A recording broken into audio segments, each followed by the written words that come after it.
गृहाणर्गमय दत्तं रमाय सहितो प्रभो फुल्लिनोस् वंशे विभूषितकरान्नवनीरदावात् पीताम्बर तरुणबिम्बफलाधरोष्टात् पूर्णेन्दु सुन्दरमुखातरविन्दनेत्रात् कृष्णात् परं किमपि तत्त्वमहं न जाने। नारायणं नमस्कृत्यं नरं चैव नरोत्तमं देवीं सरस्वतीं व्यासं ततो जयमुदीरयेत्।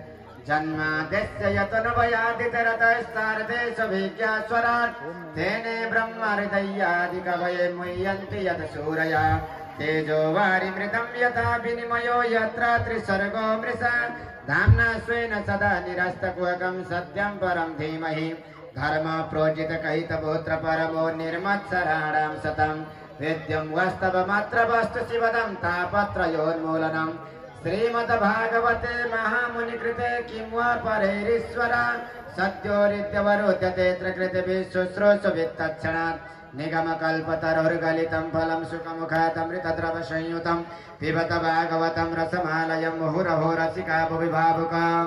ओम जन्नेन जन्मय जन्त देवस्थानि धर्माणि प्रथमन्यासन्नाते हनकमहिमान चतन्द्र पूर्वे साजत् इमानि पुष्पाणि मनोहराणि सुरासुराणामपि दुर्लभानि कल्पद्रुमाणि द्रुमतानि तानि पुष्पाञ्जलिर्मेति सुखाय नित्यं नाना सुगन्ध पुष्पाणि देशकालोद्भवानि च पुष्पाञ्जलिर्मया दत्तं गृहाण परमेश्वर। मंत्र पुष्पाञ्जलिं समर्पयामि।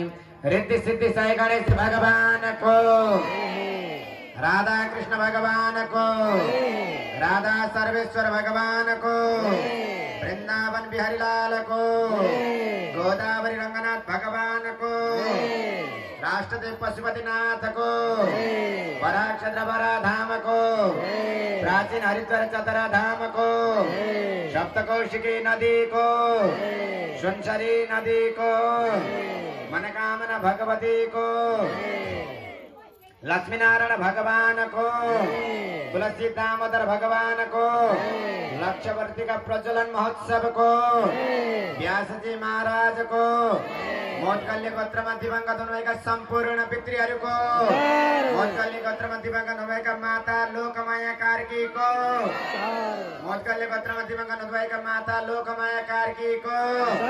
जय जय श्री राधे श्याम नमः पार्वती पतये हर हर महादेव शंभो।